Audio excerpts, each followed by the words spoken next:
নেপাল থেকে ফেসবুক লাইভে হাজির হলেন চিত্রনায়িকা অপু বিশ্বাস। কথা বললেন ব্যক্তি জীবন নিয়ে। দর্শক মহলের আলোচনা সমালোচনা ঘিরে জানালেন নিজের অভিব্যক্তি। সম্প্রতি ফটোশুট আর ব্র্যান্ডিং এর কাজ নিয়ে আলোচনা সমালোচনার বিষয় ধরে নায়িকা জানান, একদল মানুষ সব ক্ষেত্রেই নেতিবাচক মন্তব্য জানায়, ভালো কাজেরও খুঁত ধরতে ব্যস্ত তারা।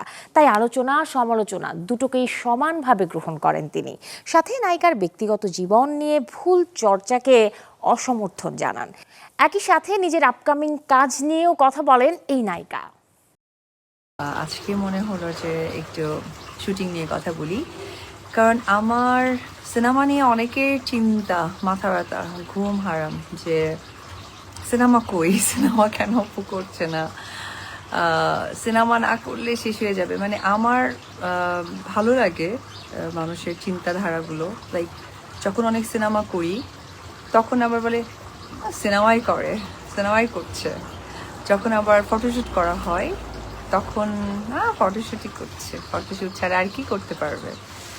আবার যখন কোনো ব্র্যান্ডের সাথে ব্র্যান্ড অ্যাম্বাসেডারের কাজ করি, ওটা তো তেমন একটা কিছু না, করবোটা কি কাইন্ডলি আপনারা বলবেন। অনেক সময় আপনাদের চাওয়া পাওয়া আমাদের আসলে রক্ষা করা উচিত, তো ওটা আমি মনে করি। তারপর ভালো লাগে, এই জন্য ভালো লাগে যে আমাকে নিয়ে আপনারা অনেক বিজি, অনেক ব্যস্ত।